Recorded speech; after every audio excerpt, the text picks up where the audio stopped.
Hello and welcome to my YouTube channel which name is Resham classes. और आप सही channel पे आए हैं। सबसे पहले आपका वेलकम है अगर आप न्यू विजिटर हैं, और आप अगर रिटर्न आए हैं तो प्लीज़ आपका री वेलकम है। और अगर आपने अभी तक मेरे चैनल को सब्सक्राइब नहीं किया है तो प्लीज़ सब्सक्राइब कर लीजिए, क्योंकि ये आपके लिए बेनिफिशियल चैनल है जहाँ पे आपको एंटायर सब्जेक्ट के बारे में notes, lecture, assignment and previous year question, everything, हर एक इन्फॉर्मेशन बस 2 या 3 मिनट के एक वीडियो में मिल जाती है। सबसे मेन इंपॉर्टेंट मेरे चैनल का है कि आपको इस पे लेक्चर्स वीडियो मिल जाते हैं, और जो क्वेश्चन आप करते हो उसका आपको आंसर भी मिलता है, और उस पर आपको सॉल्यूशन वीडियो भी आती है। इसी के साथ जल्दी से सब्सक्राइब कीजिए आपके अपने चैनल को। इसी के साथ चलिए स्टार्ट करते हैं। आज का जो मेरा टॉपिक है वो प्रीवियस ईयर के क्वेश्चन पे है। प्रीवियस ईयर के क्वेश्चन वाई इज इम्पॉर्टेंट, ये इम्पॉर्टेंट क्यों है? इम्पॉर्टेंट इस वजह से क्योंकि मोस्टली देखा क्या है कि इग्नू के क्वेश्चन अपनी रिपीट करता है, वो अपने प्रीवियस ईयर के क्वेश्चन को रिपीट करता है। उसी के साथ हमें इसीलिए previous question mostly five years के क्वेश्चन जो भी है 5 साल पे बीते 5 सालों के, वो सारे प्रश्न करना बहुत इंपॉर्टेंट होता है। अगर आप उतने सारे प्रश्न कर लिए तो आपके 100 मार्क्स परफेक्ट है। आपको एटलीस्ट आपको 90, 95, 98 तक आपका कहीं नहीं जाएगा। आपको 100% उस पर सक्सेस और 100% आपको मार्क्स जरूर मिलेंगे। तो चलिए पहले इंट्रो करवा देती हूँ आपका कि आखिर कौन कौन से चीज़ों पे आपको ध्यान रखने की ज़रूरत होती है। सबसे पहले मैं आपको बताऊँ, इसका टोटल मार्क्स आपको 100 मिलने वाला है, और आपको इस पे 3 घंटे का समय मिलेगा। आपको 3 घंटे का समय मिलेगा। आपको 5 क्वेश्चन के आंसर करने हैं। 500 शब्द में हर एक प्रश्न का आंसर होना चाहिए। कम से कम 2 प्रश्न आपको हर एक भाग से लेने होंगे। टोटल आपको 5 क्वेश्चन करने हैं। पहले भाग की ओर चलते हैं। कौन से क्वेश्चन पूछे गए थे? ये रिसेंटली क्वेश्चन है, इसीलिए हमें इस पे ज़्यादा ध्यान देने की जरूरत है कि आखिर क्या क्या क्वेश्चन रिसेंटली आए हुए थे। क्वेश्चन नंबर 1 है, विकास के सामाजिक एवं मानव आयामों की चर्चा कीजिए। विकास के सामाजिक एवं मानव आयामों की चर्चा कीजिए। गिड्डन द्वारा प्रतिपादित आधुनिकता के सिद्धांत का वर्णन कीजिए। क्वेश्चन नंबर 3 है, प्राकृतिक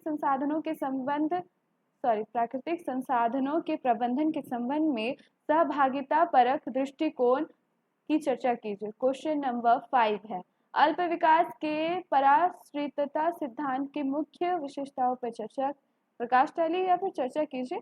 सतत विकास की संकल्पना की आलोचनात्मक चर्चा कीजिए। सतत विकास, द कंटिन्यूस डेवलपमेंट, जो कंटिन्यू चल रही है जिसपे विकास, दैट इज कॉल्ड सतत विकास।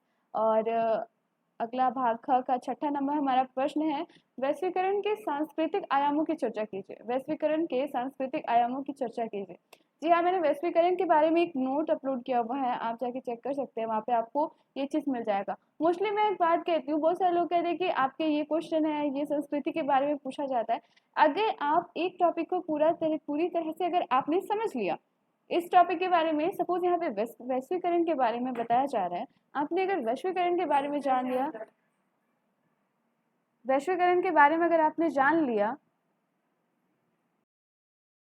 तो आपको और सारे जो टॉपिक है जैसे सांस्कृतिक आयाम हो गए, इसके इफेक्ट क्या क्या है समाज में, भारतीय समाज में इसका क्या इफेक्ट पड़ा, ये औद्योगिकरण के लिए और विकास के लिए वैश्वीकरण कैसे आवश्यक है, इन सारे प्रश्न के आंसर आप कर लोगे अगर आपको ये टॉपिक अच्छे से समझ में आ गया तो।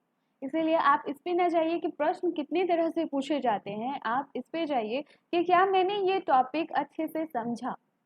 तब आप जान जाओगे कि मुझे कैसे इसका उत्तर देना है। 1980 के दौर से ब्राजील में विकास की सामाजिक चुनौतियों की चर्चा कीजिए। अगला क्वेश्चन है जो हमारा 8 नंबर क्वेश्चन है, देशज और पारंपरिक ज्ञान व्यवस्था के संरक्षण हेतु उठाए गए नवीन कदमों की चर्चा कीजिए। क्वेश्चन नंबर 9 इस बृहद बांधों पर वाद विवाद आलोचनात्मक मूल्यांकन कीजिए। क्वेश्चन नंबर 10 है, सीमांतियों के सशक्तिकरण में नागरिक या सिविल समाज की भूमिका की चर्चा कीजिए। तो ये सारे हो गए आज के 10 प्रश्न, और फिर हम अगले 10 प्रश्न के साथ मिलेंगे किसी और ईयर के। अगर आपको स्पेशली किसी 1 साल का चाहिए तो आप प्लीज़ कमेंट बॉक्स पे जाके कमेंट कर सकते हैं, और किसी चीज़ की ज़रूरत हो तो आप वहाँ पे कमेंट बॉक्स पे कर सकते हैं। साथ ही आप प्लेलिस्ट चेक कर लीजिए जहाँ आपका असाइनमेंट बना हुआ आपको मिल जाएगा। इसी के साथ thank you for watching this video, please इसे लाइक करके जाइएगा। Thank you.